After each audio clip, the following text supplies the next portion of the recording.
The House is aware that on the 3rd of April 2020, the federal government announced that an 18-team of medical personnel comprising of doctors, nurses, and other medical advisors will arrive the country along with a plane load of additional PPE on the 8th of April 2020.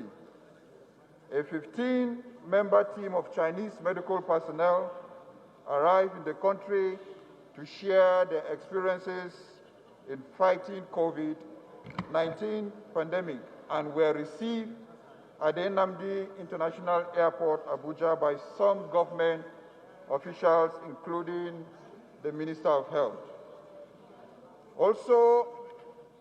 Aware also that the decision to bring in Chinese medical personnel into the country to help the fight against COVID-19 by federal government sparked a lot of controversies from some Nigerians who kicked against the decision, saying that the country has enough doctors and nurses who are able to tackle COVID-19 pandemic.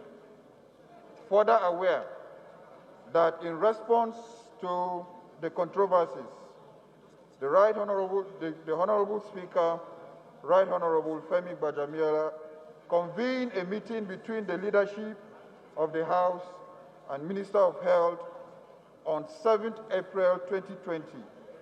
The Right Honorable Speaker insisted that the medical team must undergo the necessary checks as provided by the NCDC and also go on 14 days isolation before any interface with Nigerians. Further aware that the team arrived in Nigeria on the 8th of April 2020 with a confirmed press statement by the Minister of Health.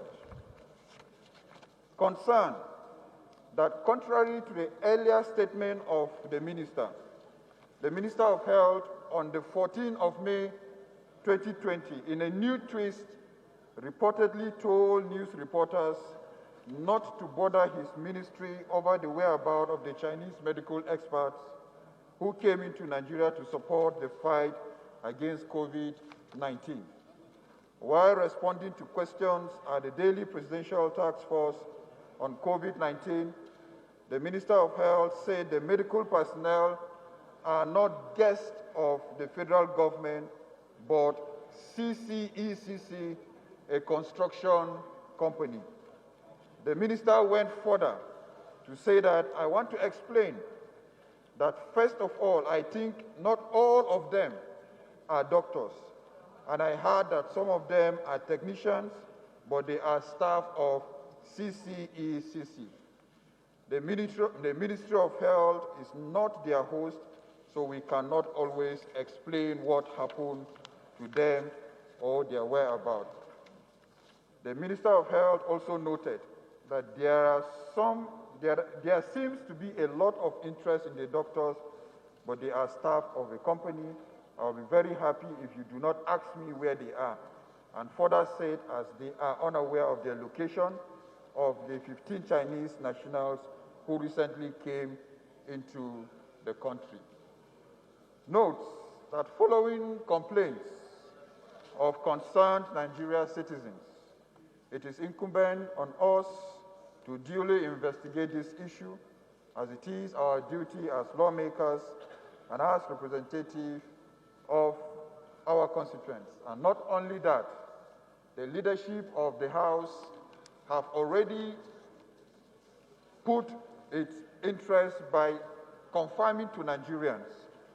So the House resolved to mandate the Minister of Health to give a detailed full status report of activities of the supposed Chinese medical team to the Speaker as agreed during their meeting of 7th April 2020. Mandate the National Assembly House Committee on Health Services, House Committee on Interior, House Committee on National Security and Intelligence, House Committee on Foreign Affairs to investigate the reports of the Chinese medical team, their whereabouts, and who they really are. I so submit, Mr. Speaker.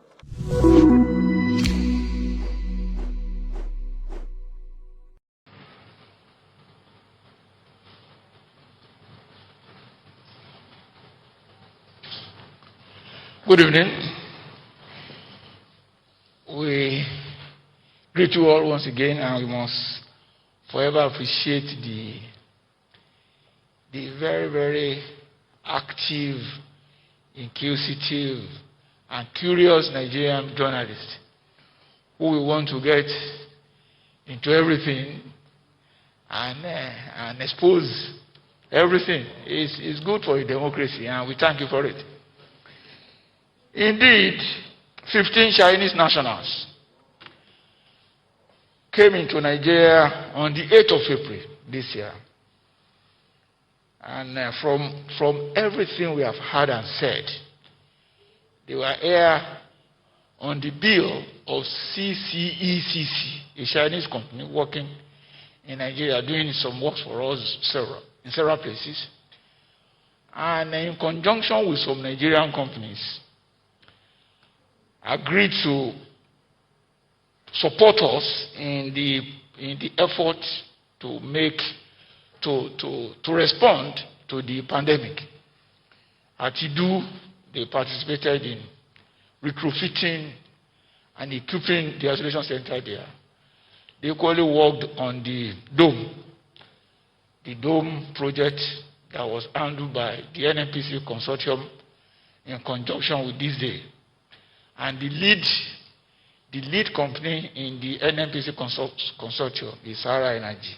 So those are the locations in which they came to work, both in retrofitting the entire facilities, the two facilities, and installing critical, essential, and sensitive medical equipment. They came in, 15 of them came in on the 8th of April. They came on a 30-day visa issued in Beijing. They are still here. And I know I need to tell you why they are here. They are still here, not because they've not completed their job, but because there is a restriction on travels in Nigeria occasioned by the protocol of COVID-19. I think that answers the question. I thank you. We'll go to Abuja now from Kano. Absolutely. Now, a lot of components come together in this fight against COVID-19 to make it successful, and one big one is the National Assembly. So we have joining us this morning a member of the National Assembly of the House of Representatives, Honorable Dachung Bagos. He is in our Abuja studio, and right next to him is Mr. Obinna Rakba, who is a public affairs analyst. Good morning, gentlemen. Thank you for joining us on the program. Good morning. Thank you for having me. Good morning, Kaide. Great to have you. Now, let me begin with Honorable Bagos. It was quite an interesting session at the House yesterday. You know, the question about the Chinese doctors and, you know, the response from the Minister of Interior as regards that. So let's just quickly take that out of the way. Are you satisfied with the response you have gotten, or you want more? And what exactly does this do in this, you know, whole fight against COVID-19 for you?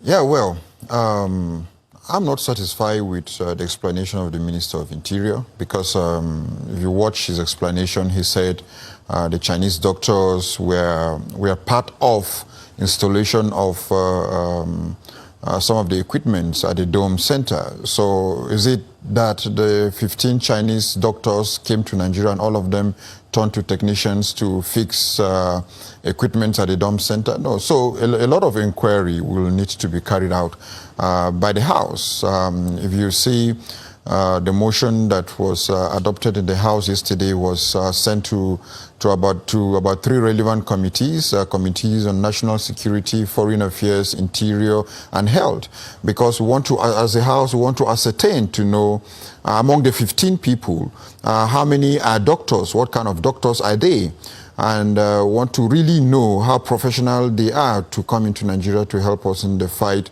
against COVID-19. And again, through the Foreign Affairs Committee, we still want to know the relationship, who really requested for the Chinese doctors to come into Nigeria, because if we have contradictory response. The spokesperson of the Embassy of Chinese said the doctors are coming on a request of Nigerian government. Later on, we had a different story that they're coming from as a part of the corporate social responsibility of a construction company. So we really want to know what really happened. How did we get where we are? And the National Security Committee will want to get to know how and what is the manifest of all the 15 doctors. Who are they by name? What's their profile? Because this is a matter of, again, a matter of national security. We really don't know who they are or what they are, what is the genuine intention of being in Nigeria. Because if from inception we have 15 people coming into Nigeria as medical doctors, and down the line we are having feelers that some are technicians, some are this, so who really are they? So these are issues that the House will want to know. And why the House is really interested, because if you check on the 7th of April, the Speaker mediated in making sure that everything went smoothly between the perception that Nigerians were having. So if the Speaker in his capacity came out to mediate, definitely he have the right to know, and the House have the right to know what really went on, not just to mediate, and at the end of the day, he might receive the blame, or the House might receive the blame that, look, you mediated in coming of allowing the people to come in, but this is how it turns out. So we really need to have full information of the 15 doctors that came into Nigeria. You know, we also understand that the medical team came with equipment and what have you. So I wonder if that will also be factored in. But just briefly, I'd like to take on Mr. Arakpa's perspective regarding, you know, this. This resolution from the House. What do you think it does in this whole scheme of things? Because some will say that maybe this is not that important. Do you share that perspective? No, it would be out of place to say that the honorable members of the House are dealing with something that is not all that important. We are in very unusual times, and I will say this quickly, that even me, I'm looking for the Chinese myself. But long and short, like my people will say, when the drumbeat changes, you change your dance steps. These are not normal times. The COVID-19 pandemic has put everyone on their toes. I will also backstep to tell you that some of the challenges that Nigerians had in China put out a certain misgiving against anything coming from China. So I believe that the members of the House have a right, we voted them in, to sit in there and represent us. That's why they are called representatives. So they have a right to ask the questions, and like the Honorable Minister for Interior said yesterday, the journalists, the media persons, the fourth estate of the realm have a right to ask questions. It's an issue of national security. But that having been said, what I see primarily is the issue of communication. I teach communication, and I've had cause to say that until the person you are speaking to has understood, you have not communicated. So I believe strongly that we need to put all of this in the public domain. What was said by the health minister, I believe maybe it's possible that the pressure is coming down on those gentlemen that sit at the presidential task force. You know, Mr. Arakpa, you know what? A lot of work coming over the Mr. Arakpa, a moment, please. You know, we'll explore what you just brought up further in a moment.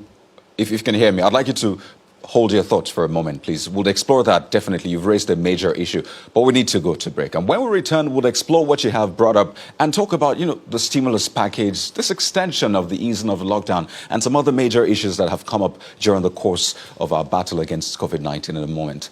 Join us again. So those were highlights of what played out at the National Assembly, the House of Representatives yesterday. We still have with us Honorable Dachung Bagos, which you saw speaking there earlier on. He's with us this morning, joins us from our Abuja studio, as well as Mr. Obinna Arakpa. Thank you for staying with us. So, Mr. Arakpa, I'd like you to land on the talk about miscommunication, because you seem to be making a point about that earlier on. Please land on that. Okay, I began to say that in communication strategy, until the person you are speaking to has understood, you have not communicated. I have consistently said it, even on this platform, that we need to look critically at the communication strategy and methodology in our country today, both in the public and the private sector. But specifically about government, I suspect that we need to have more cohesion on how communication comes from the top down even to the ward level. If you listen to the chairman of the PTF speaking yesterday at the briefing, he talked about drilling down the communication about COVID-19 down to the ward level. He talked about stakeholders engagement, mapping, and all of those things that you need to do. Now, management of stakeholders is very key. Now, you can say one thing, believing that you've said it, but the perception of the people who are receiving it matters. So I began to talk about the health minister's expression that he shouldn't be asked about these Chinese people once more. What I would say is that I will cut him some slack. It's been a lot of pressure, not just for those of them who are the PTF giving us daily briefings, even those of us who sit at home, who obey the easing of the lockdowns and resolve to, even on our own, take responsibility not to rush into the streets, knowing that we're dealing with a pandemic and we do not want a repeat of what happened in 1918 with the Spanish flu.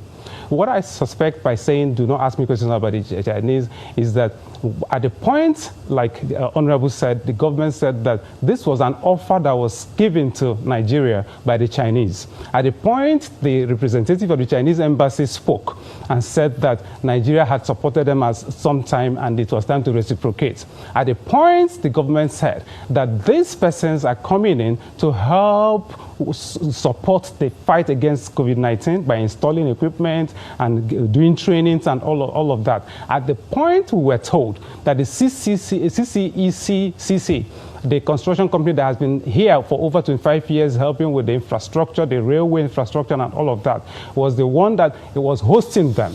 And at the point they said they were going to go into quarantine for 14 days, we would have thought that the Interior Minister, being the person responsible for ensuring that internal security is well taken care of, receiving people, should also go ahead to keep monitoring where these people are so that we constantly be briefed as a nation and as a people. Now, once that lacuna existed, speculation set in. So I would be quick to say that, like Judge Bush said, if you want to make a man trustworthy, simply trust him. I trust the people who are managing our affairs. However, the onus still lies on them to do everything possible to ensure that the people trust them by virtue of the things that they do and the things that they say. That having been said, we're in the midst of a war, and we may not be involved in civilian activities. We simply need to face what is facing us. I believe the National Assembly has a right to invite them, and when they invite them, and I suspect the chairman of PTF and his team went to the National Assembly yesterday, and at the briefing, I was sitting at home watching it, I saw the vice chairman of the Health Committee, who is also in the Senate, who is also the chairman of the Rules and Business. He joined them at the briefing, and he even took a question himself on the bill for the mental health. So that having been said, this is our nation. I carry the green passport, and I am not planning to relocate to anywhere. I believe that we all hands have to be on deck to make sure we get this out of the way. As a business person, as an entrepreneur, I'm not happy sitting at home. But I'm taking responsibility not to go get killed out there by coronavirus. I will support the work of the PTF, but they also need to be up to speed. They need to wear their jersey, play their wing, and make sure we score the goal on getting this out of our system and get things sorted out. Thank you very much. I can see that you can't wait for the EPL to get back on the screen. But let me take this to Honorable Bagos. So now the lockdown has been extended by another 2 weeks from the first 2 weeks. If you were to take an assessment of the first 2 weeks, what do you think we missed that's made it necessary for us to repeat this class, as we say here? What do you think we missed, and what must we correct in order not to have another extension or go back to class 1? Yeah, well, I always say that Nigeria is a mono economy, and which we all know that. And if you're going to keep people at home for 2 weeks, imagine that out of 200 million people, and with the rate of poverty that we have, out of 200 million, which means over 170 million are hungry.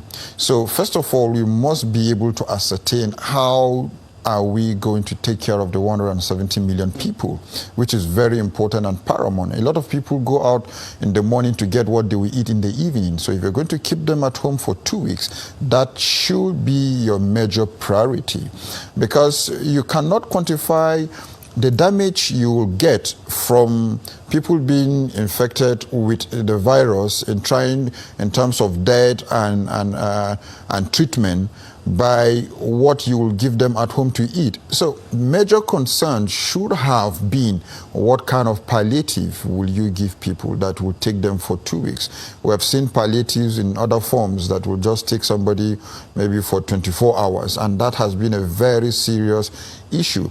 And again, even the issue of human rights violation has been there in the first 2 weeks of the lockdown. And if you look at the first 2 weeks of the lockdown that we had, 18 people were killed, while Corona killed only 11 people. So a lot of issues the PTF needs to review, and the executive need to review. And if you still see in the wisdom of the National Assembly, in the first 2 weeks, the National Assembly had to call the Minister of the Humanitarian Services and so on and so forth to really ask, what are you doing to our people? Because as representative of the people, we need to be carried along, and we know how people bank on our doors every day as if we are the executives, not lawmakers. And we know if you ask every National Assembly member what he have doled out to his people at this very particular period, if you put it together, I can assure you it's even more than what the executive have put out to the people. So we feel the pressure of the people. We know what the people are feeling on a daily basis. We expect and we believe that the executive should do more in the process of this lockdown, because if people are not fed, people usually tell us, look, give us something to eat, because the corona of hunger will even kill us more than the virus. So to manage this, they should be able to look at what can we do to really keep people at home, because 200 million people is not a joke to manage. And just like from what Obinna have said, communication in trying, what are you doing, it's very key and it's very important. So there should be a two-way traffic in how PTF carry out its assignment. And again, to even the activities of PTF, and we have discussed this in many fora. Yes, I'm a politician. They have more of the politicians there, but they need to bring in more technocrats into the system so that they'll be able to give them serious advice and as consultants to be able to carry out this.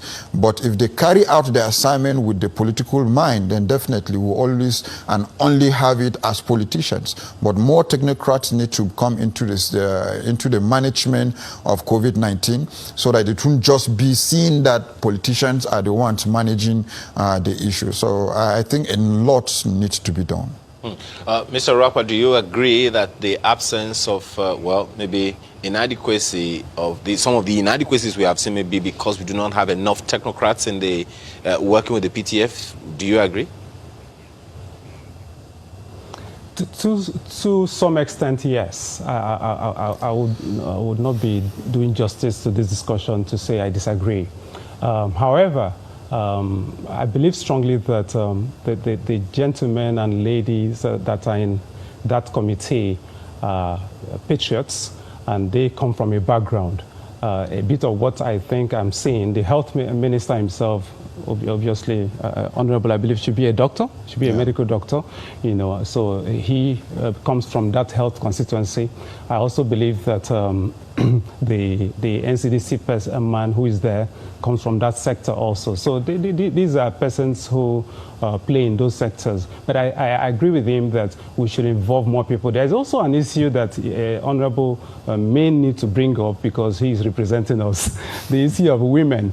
Women who have a high demographic demography of women. The argument has been made whether the president needs to consider getting maybe the Women Affairs Minister or get some women who have the National Council of Women's Societies, who have women who are out there, who are in the MSME sector, who are playing in different sectors. Do we need to bring in the Manufacturers Association of Nigeria in? Do we need to bring in other technocrats? Yes, I think I agree with Honorable to that extent. However, I will still make the point that yes, there are politicians there in higher number than technocrats, so to speak, but the politicians are also technocrats themselves who are now in politics, which is what we have always advocated, that we the practitioners on the outside need to get in there, wear the shoes and know how it pinches, and get in there and do all of the things we've been criticizing from the outside. I think the chairman of the PTF, if I'm right, Honorable, is a lawyer, you know, and has been in politics, has been an entrepreneur, I believe, also. So I think he wears the shoes. I remember when he made a comment at the National Assembly about not knowing the extent the health sector had gone. I had commented on some other platform that if I were him, I would not have said that, because he didn't sound as a politician. He spoke as a patriot. He spoke truth to power. He said what he was saying. Normal politicians will not speak the way he spoke. So that commendation goes to the PTF chairman. But that having been said, I agree with Honorable. Let's look at it. It's our nation. Let's do monitoring. Let's evaluate what we have done in the past 5 weeks going into easing of lockdown. Have we done it exactly the way we should have done? Are we at 70%? Do we need to go to 90? Are we at 50? Just appraise ourselves. And nothing is wrong. Nothing is wrong in itself. It depends on our approach, sir. Well, yeah, I think, one other... let me add to what Obinna is saying.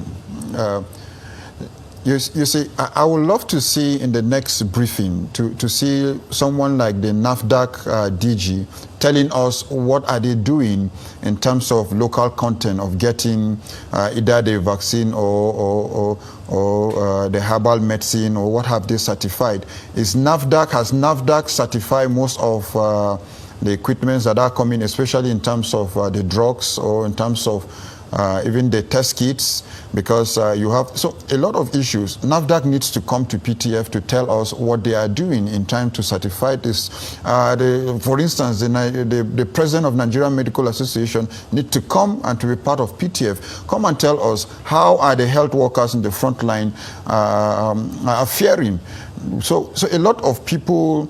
On that one, just one moment, Honourable. Just one moment, Honourable. On that one, where when you talk about inviting the DG of NAFDAC, one of the things that the DG of NAFDAC will tell you is what the DG of NIMR will tell you, is what the DG of NIPID will tell you, is that in the quest for local solutions, whether vaccine or whatever, to treat this and related diseases, funding is a major problem. Is there a role the National Assembly can play in that? Absolutely. Absolutely. There are a lot of ways National Assembly can come into issues like that, like this, in terms of whatsoever request that might come from the presidency. And if you check just last week, the president brought in a request for some internal borrowing of over 850 billion.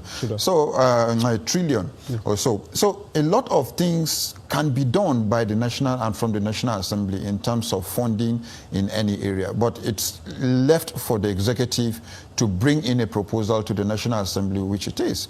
And not only that, so far, funding from donations from different individuals have been sent into, because of the COVID-19, about over 70-something billion naira so far. So what will those funds be used for?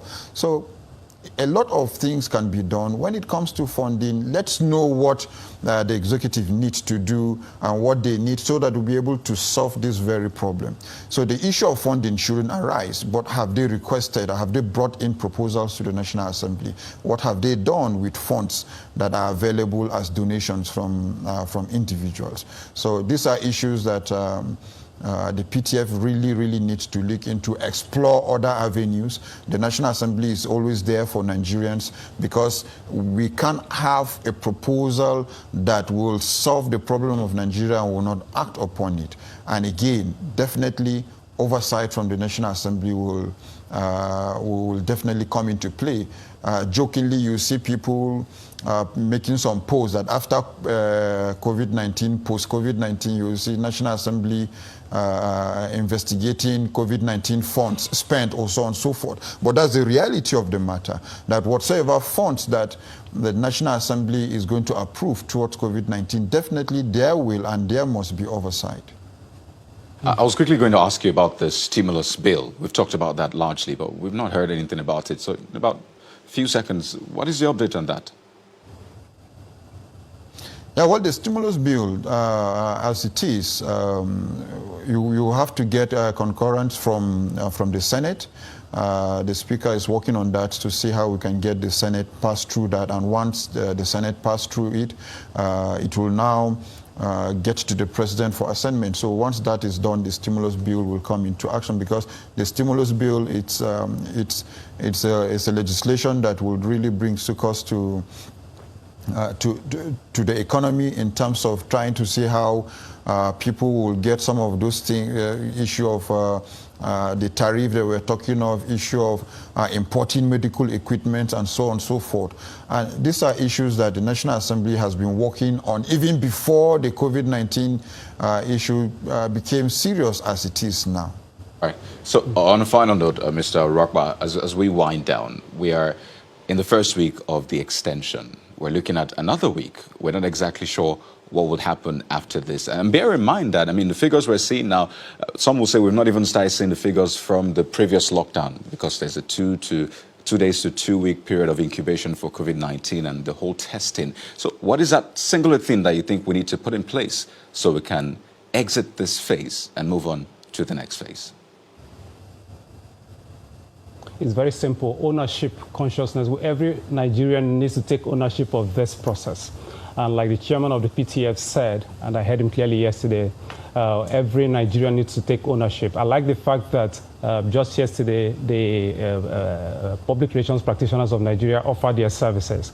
I know that a few other civil society organizations, I know that Stay Safe Nigeria is doing a lot of things on the online. I know that the Society of Igbo Professionals are doing their things in the Southeast. I know that traditional rulers are doing their stuff. Even as I sit here, I have my face mask made by some young entrepreneurs. I know that a lot of people in different sectors are doing their stuff. The long and short of it is, let's call a spade a spade. My people will tell you, if a father dies, let the child that has the resources bury the father, because it's not the firstborn that killed the father. Long and short is that oil is nosediving, and like Honorable said, we have been a monocultural economy for a long time. The Chinese will tell you the best time to plant a tree was 20 years ago. The next best time to plant it is now. Long and short is that we've made our mistakes. What happened to us for 59 years, that we're coming to the 60th year to now diversify our economy. But that having been said, long and short, the Food Security Committee that was set up... Mr. Urakpa, you know, that's the fourth long and short. I mean, but the point is taken. Let's plant that tree right now. But we'd like to thank you so much, Mr. Obinna Urakpa. He's a public affairs analyst, as well as Honorable Dachung Bagos, a member of the House of Representatives. Thank you so much, gentlemen, for sharing your thoughts with us this morning. Thank you. Thank you, Iron God. Yeah. Thank you.